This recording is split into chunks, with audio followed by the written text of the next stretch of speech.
I'm Mark. I didn't plan to humiliate anyone that night, least of all myself, but sometimes things just happen, and you're left sitting in the wreckage of your own quiet patience. It was a Thursday, or maybe Friday, the day doesn't really matter anymore. We were at that little Italian place downtown that everyone pretends is fancy but isn't. The kind of place where the waiters smile like they know secrets about your life you'd rather not share. She was already at the table when I arrived, scrolling through her phone, shoulders tense. The faint flicker of a smile that I used to mistake for warmth still there but thinner, like it had been pressed through a sieve. I slid into the seat across from her, the chair scraping softly against the wooden floor, and she looked up, eyes bright, teeth showing just enough to signal recognition without commitment. I reached across to take her hand, just a small, habitual gesture. The kind we used to do without thinking, fingers brushing over each other like punctuation in a conversation that no one else needed to hear. And she pulled away, sharp, like a knife across silk. "Don't touch me," she shouted. The words hit the table first, rattling the glasses, making the wine tremble in its bowl. Then they hit me. Then everyone else. Silence bloomed, heavy and sticky, like a smell you can't scrub away. The other diners froze mid-bite, forks suspended, chairs creaking under sudden stillness. I didn't move. I watched her chest rise and fall with the effort it took to scream. Watched the subtle twitch in her jaw that I'd learned to notice, the way her eyes flicked sideways at the onlookers as if to measure their judgment. I noticed every face around us, every sound, the scrape of a chair, the faint cough from the couple at the next table, the way the waiter's hand paused in midair holding the wine bottle. Like the whole world had been asked to hold its breath for a second, I could feel it. The humiliation sliding across the table toward me, tasting like copper and ash. Everyone knew the script, the one where someone would get flustered, apologize, or at least mumble something that sounded like remorse. But I didn't. I sat there. My hands, empty now, rested on the table, and I let her anger exist without trying to counter it. It was a small act, almost imperceptible, but it felt enormous, because I was quiet, and she was loud, and for once, the silence wasn't mine to fill. She started, hesitantly at first, then with more force, trying to explain herself. I mean, you shouldn't. Her sentences collided, and finished, like a broken engine. I could feel the weight of the stares, some curious, some sympathetic, some judgmental. I didn't care. I just watched the subtle trembling in her hands as she gestured, the way her voice cracked when she realized she'd drawn attention to herself. The air was thick with expectation, the kind that hangs around rooms where no one wants to speak first. I didn't speak. I didn't rise to meet her anger with anything. I just waited for a pause long enough to acknowledge that this was not a moment I would perform in. She was trying to stage something, to dramatize, to force me into a reaction I wasn't willing to give. And for once, I wasn't going to be the actor. The rest of the table, her friends, mine, people we barely knew, they looked at me. Some faces softened. Some tightened. Someone cleared their throat, trying to break the spell. I noticed the subtle shift in her posture, the way she leaned back, chest puffing out slightly as if to reclaim some power that was already slipping. I felt the absurdity of it. A lifetime of small, quiet gestures, of trying to read signals and meet expectations, collapsed into that single, shrill sentence. "Don't touch me." I set my napkin down, slowly, deliberately. My movements were not defensive, not dramatic. They were final. I stood. The chair scraped again, louder this time, cutting through the stunned silence like a declaration. I looked at her, looked at the faces around us. "You're not worth it," I said, calm, flat, almost casual. No anger, no pleading, no self-pity. Just a statement, simple as water. And then I walked away. Not quickly, not with theatrics. Just walked. Out the door, past the host who didn't know whether to intervene, past the diners who pretended not to watch. The cool night air hit me like a wave. I pulled my coat tighter and kept moving, each step deliberate, savoring the absence of noise that had been so loud inside me for years. I didn't look back. I could hear, faintly, someone call my name. But I kept walking. The sound receded, swallowed by the street, the neon lights, the smell of rain on asphalt. I didn't run. I didn't pace. I just moved forward, letting the silence grow, letting the tension hang where it had landed. I realized, in that long moment, that silence is heavier than confrontation, and sometimes more exacting. It lingers. It measures. It doesn't give you the comfort of a rebuttal, the relief of an argument won or lost. It simply exists. The phone vibrated later, messages flooding in, some hers, some others, apologies, explanations, questions, begging. None of it reached me. I didn't open them. I didn't respond. I placed the phone face down, let it buzz against the wooden table at my apartment like a reminder that the world expected me to act, to feel, to perform again. But I didn't. I thought about her voice, the pitch, the rhythm, the way it had shifted over months without me noticing. About the laughter that had once seemed warm and now felt hollow, mocking. About the small, quiet dismissals that accumulated like dust in corners no one cleans. That night was not a single moment. It was a crystallization of years, a public manifestation of what had been quietly eroding. And the shock was in the simplicity. She had finally made it visible. The walk home felt endless. Streetlights passed, shadows stretching long across the pavement. I noticed the familiar hum of tires on wet asphalt, the occasional honk, the cold air in my lungs. I could have driven. I could have run. But the walk allowed me to witness the quiet collapse of the ordinary. The way a familiar world could become strange when one person loses patience with expectation. I remembered her small gestures, the way she used to tilt her head when she left.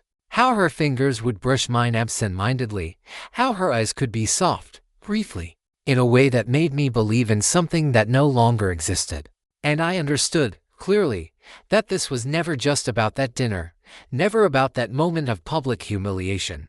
It was everything before it, everything unsaid, every small shove aside that I'd internalized as normal. When I got home, I made coffee, black, strong. I leaned against the counter, letting the steam rise, noticing the way the kitchen light reflected off the tile. The world was still wide, still indifferent, and for the first time in months, I felt calm.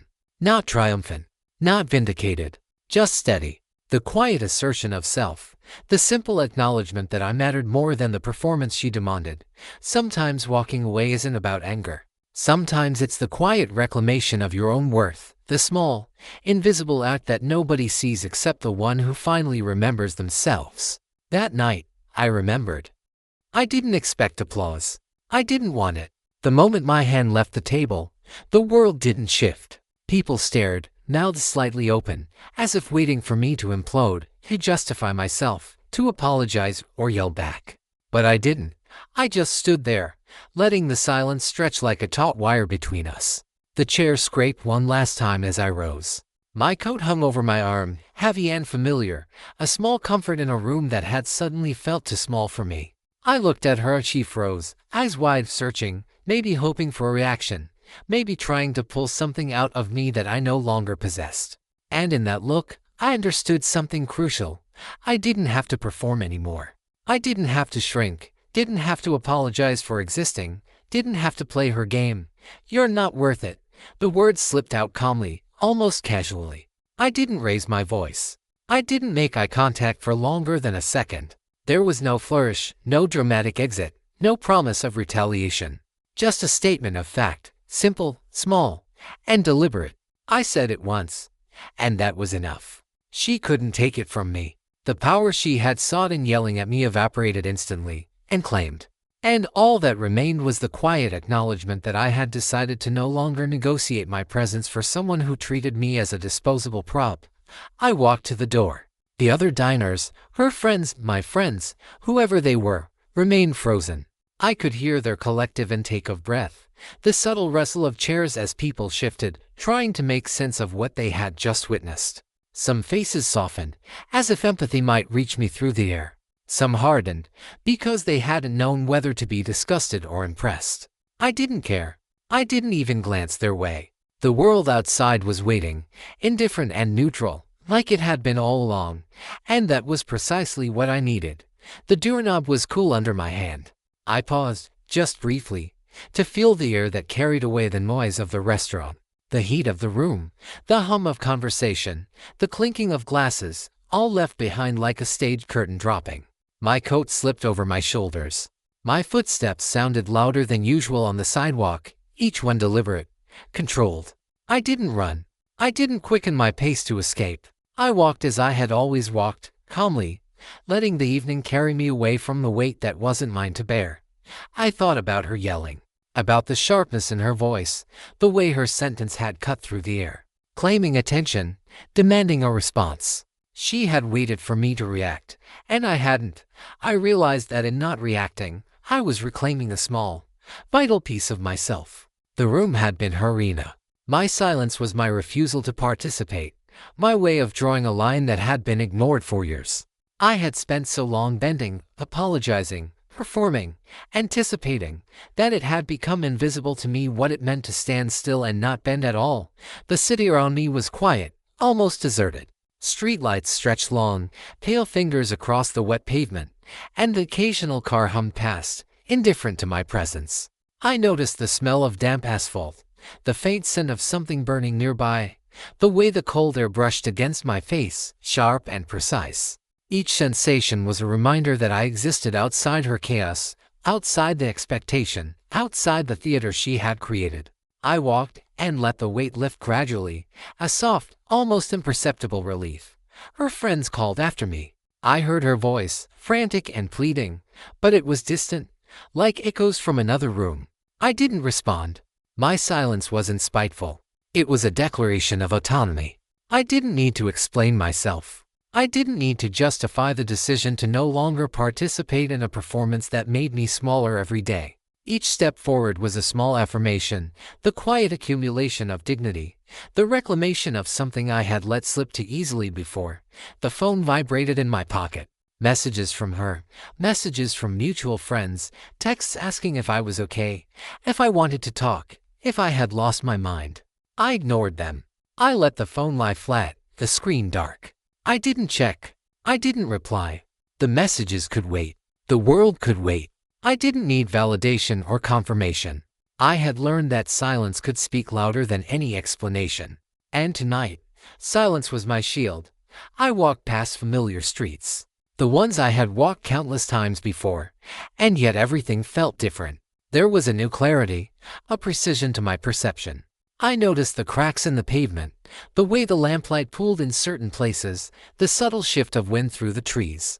Every small detail grounded me, reminded me that the world had continued to exist long before her outburst and would continue to exist long after. And I existed within it, not performing, not shrinking, not apologizing, simply being.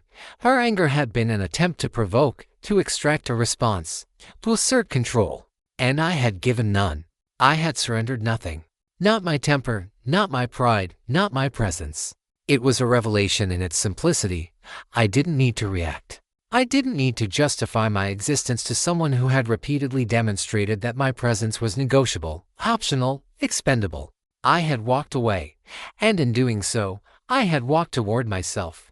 The night was deep quiet, and the city seemed to exhale with me. I thought about the countless small instances that had led here, the dismissals, the subtle mockeries, the way her laughter had shifted from warmth to sharpness over time.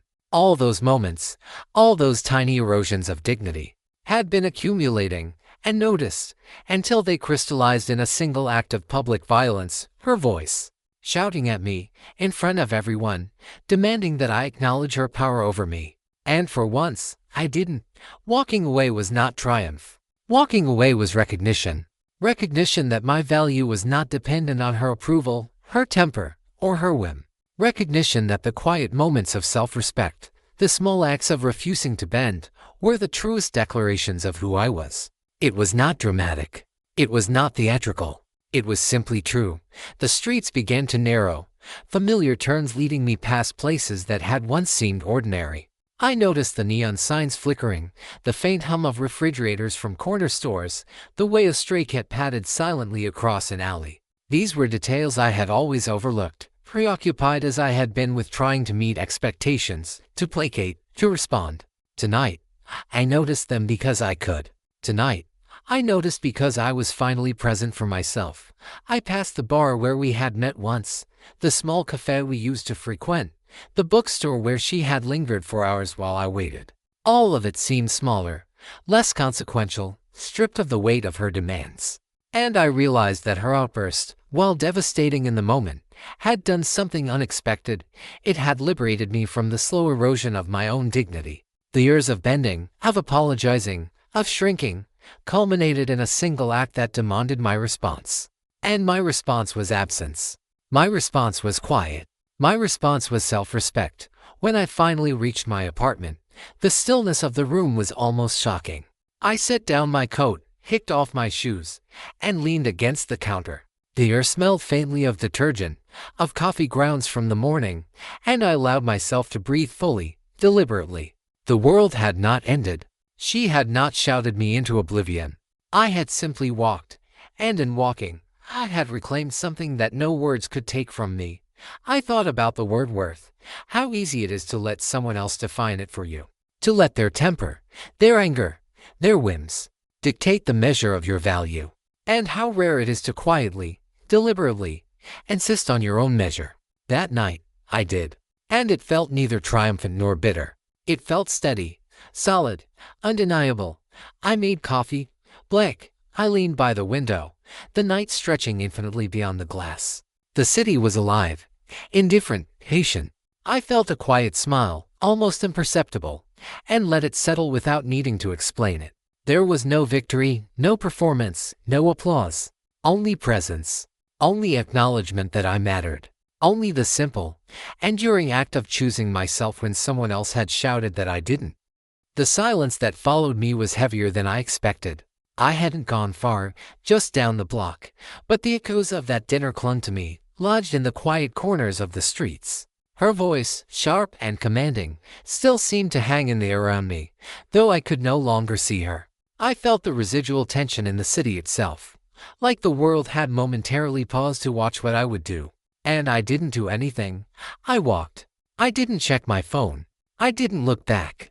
I just let the silence settle, let it press against me, and let it exist without trying to fill it. Her friends are the ones who had been at the table. The ones who had laughed at jokes I no longer found funny. They began to call.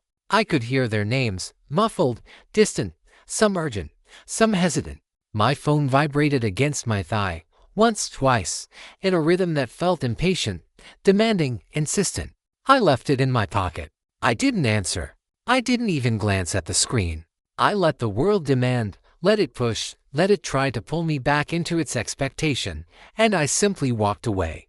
The silence was mine, now as much as the air, the streetlights, the occasional car humming past. The apartment was quiet when I finally got home, but not empty. My phone buzzed with notifications, texts from her, long, frantic, apologetic messages that tried to reconstruct the moment, that begged me to see reason, to respond, to explain. Messages from others, mutual friends, the ones who hadn't been at the table but had heard about it, asking if I was okay, if I was angry, if I was going to talk. None of it mattered. I didn't open the messages. I didn't respond. I let them vibrate in silence, a reminder that the world expected me to perform even after I had refused. I thought about the concept of silence, how it can be heavier than confrontation, more exacting than an argument. Confrontation allows for motion, for movement, for negotiation. Silence is static. It demands reflection, forces observation, and it punishes only by presence, not by accusation.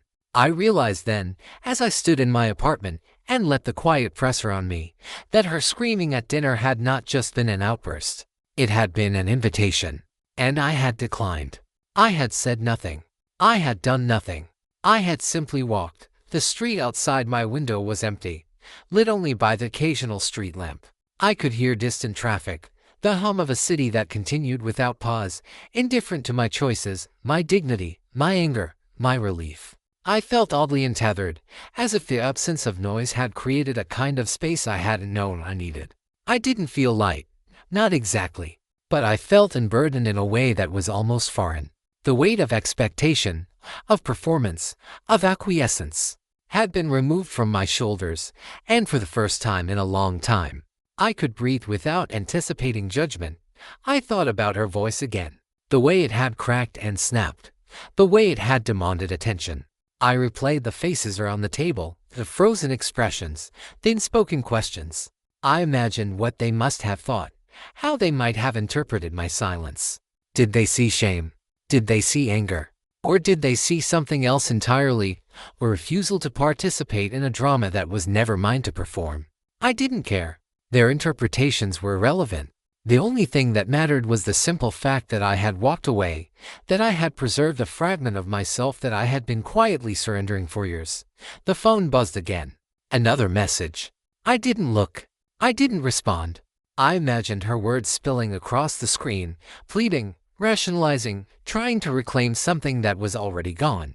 I felt no anger, no triumph, no satisfaction.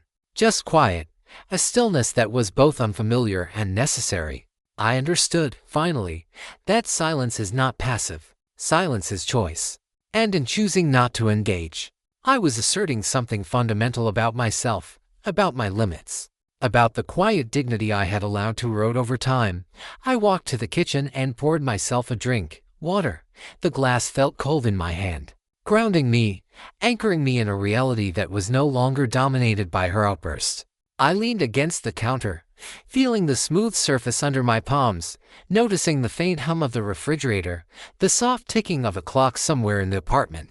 The world moved around me, and I moved with it, not because I had to, not because someone demanded it, but because I had chosen to exist on my own terms for once. Her messages continued, each one a reminder that the world expected me to react, to perform, to justify myself. I ignored them. I didn't even read them. I let them accumulate, buzzing silently against the table, against the floor, against my consciousness. They were meaningless. They were irrelevant. They belonged to a world that I had temporarily stepped outside of, a world where my value was measured by someone else's whim, and I had refused to play. I thought about the years leading up to that night. The small dismissals, the subtle condescensions, the laughter that had once felt warm and had become thin and sharp. I thought about the slow erosion of my dignity, the way I had bent to avoid conflict, to smooth over moments, to accommodate someone else's needs at the expense of my own. And I understood, in a way I hadn't before, that her scream at dinner had not been an isolated event. It had been a culmination, a public crystallization of everything I had quietly absorbed, every small erosion of self that had gone unnoticed. The silence outside my window deepened. I could hear my own breathing, the faint tick of the clock, the distant hum of traffic. I felt the presence of absence, the weight of what wasn't said, the power of what was left unspoken. It was heavy, yes, but it was also precise, exacting, clean. It demanded reflection, forced clarity, and in that clarity, I found something I hadn't expected, a sense of calm, a sense of self, a recognition that I had survived something that could have broken me, if I had allowed it to. I thought about the nature of communication, of expectation, of performance. I realized that her scream had been an attempt to reclaim power, to force me into a reaction, to validate herself at my expense. And I had refused. I had declined the invitation, rejected the script, walked away from the stage. And in doing so, I had reclaimed something small but vital, a quiet assertion of my own presence, and mediated, and manipulated, and broken. Hours passed. I sat by the window, letting the city breathe around me, letting the silence settle. The messages remained unanswered, ignored, irrelevant. I felt no urge to open them. I felt no need to justify myself. I felt only the quiet recognition that I had made a choice, and that choice was enough. It didn't require validation. It didn't require recognition. It simply existed, solid and undeniable. I thought about what would happen next. She would apologize. She would try to rationalize. She would attempt to rebuild the narrative to include me, to reassert control. And I would do nothing. I would let the silence remain, let the echoes of that night reverberate in their absence. Let the world adjust to the fact that I had finally chosen myself over expectation, over performance, over humiliation. The city continued, indifferent. The night stretched infinitely beyond the glass. I felt a quiet satisfaction, not triumphant, not angry, not bitter, simply calm, steady, and shaken. I had walked away, and in walking, I had discovered something I had almost forgotten, the simple and remarkable power of choosing oneself, of refusing to participate in someone else's attempt to diminish you, of letting silence speak louder than words ever could. And so I sat there, watching, listening, breathing, letting the echoes of that night settle into the quiet, letting the weight of absence be exacting and precise, letting the city move around me while I remained still, intact, and quietly present. I didn't need to react. I didn't need to respond. I had walked away, and that was enough. I didn't intend to drive anywhere. I just needed to move, to leave the apartment, to escape the quiet that was too heavy even for me. The keys were on the counter, my coat still draped over the chair. I grabbed both and left, letting the door click behind me. The car was cold, the interior smelling faintly of upholstery and old coffee. I slid in, started the engine, and let the streets take me without a plan, without a destination.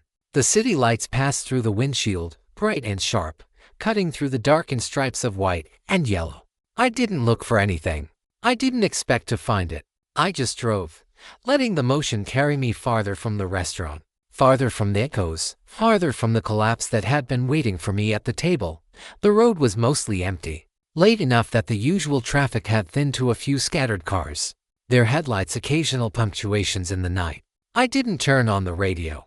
The hum of the engine, the rhythmic passing of the streetlights, the soft scratch of tires on asphalt, that was enough. It allowed me to think without interruption, to feel without explanation, to exist without obligation.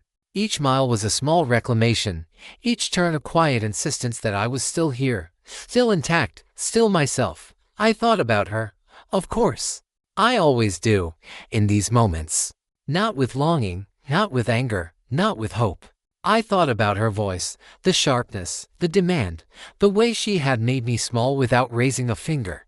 I thought about the years that had led to that moment, the small erosions, the subtle dismissals, the laughter that had stopped feeling like laughter and started feeling like mockery. And I realized that none of it was new. That night was simply a crystallization, a visible moment of what had been quietly eroding for years. I drove past familiar streets. The ones I had walked countless times, the ones I had driven past for errands and meetings and meaningless routines. And everything looked different. Not brighter, not darker, just sharper, more precise, more visible. The streetlights cast long, hard shadows, and I noticed them, the cracks in the pavement, the faint reflection of neon in puddles, the stray leaves caught in the gutters. Small details that I had always missed because I had been too busy performing, too busy accommodating, too busy shrinking.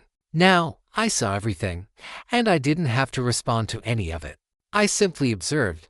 I thought about the concept of love, or at least what it had been for me. How easily it had turned into performance when one person stopped seeing the other. I remembered the small gestures I had once cherished, the casual touches, the soft laughs, the brief moments of warmth. And I realized those gestures had gradually become transactions, obligations, performances. Every smile measured, every laugh analyzed, every hand held carefully catalogued for errors. By the time she screamed at me that night, the love, whatever it had been replaced by expectation. And the scream was simply the final punctuation, the moment when the performance collapsed. I didn't feel relief, not exactly. Relief would have implied tension had been released. And there was still tension, but different now. It was internal, private, quiet, a slow settling. I felt the contours of myself again, the edges I had allowed to blur in trying to appease her, to accommodate her moods, to preempt her criticisms.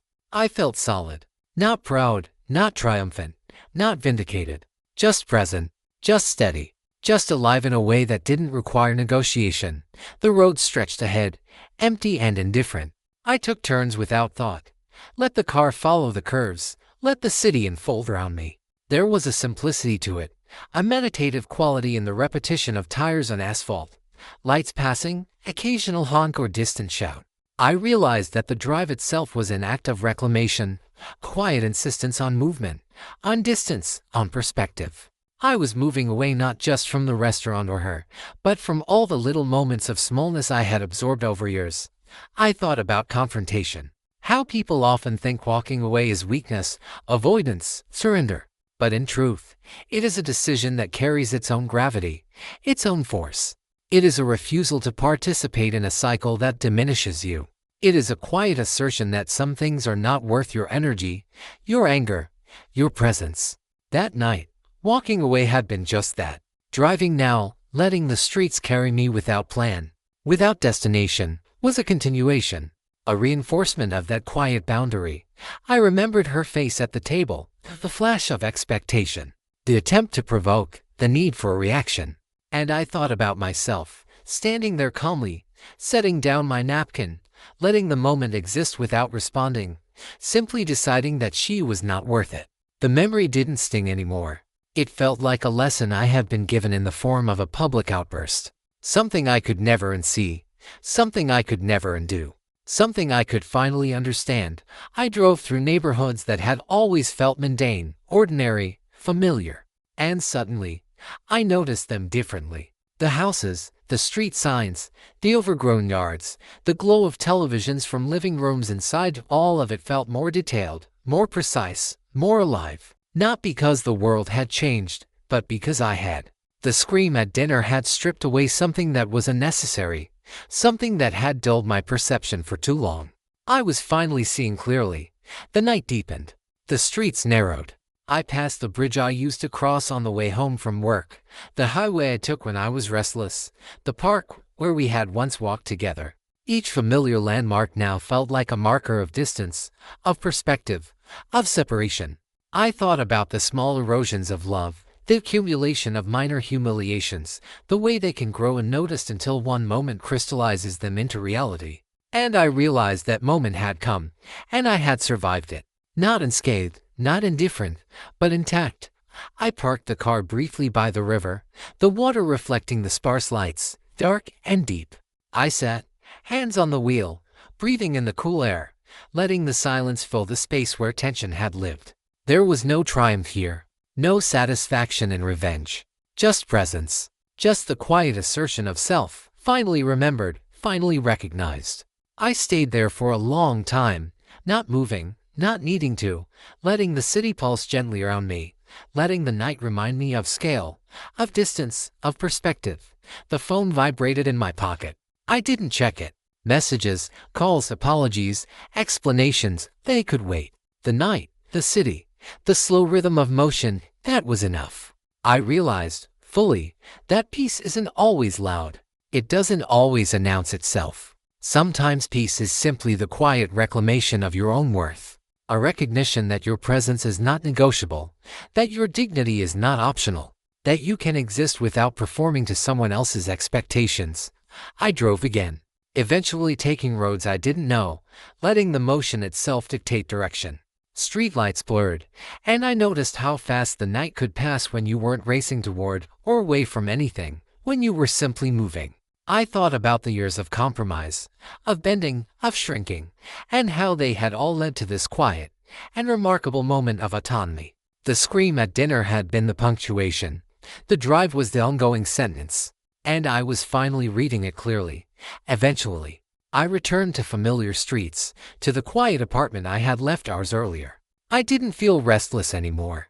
The engine stopped, the lights went out, and I sat for a long moment in the darkened interior. The night had passed. I had passed through it. I had witnessed my own response, my own boundaries, my own presence. I understood, finally, that walking away isn't always about anger, and driving without purpose isn't always about escape. Sometimes, they are simply the acts of remembering yourself, of standing in quiet dignity while the world insists you perform. I turned off the car, stepped out, and felt the night air cool against me. I didn't look back. I didn't think about apologies or explanations or what would come next. I carried nothing except the quiet knowledge that I had chosen myself. That was enough. That, at last, was enough.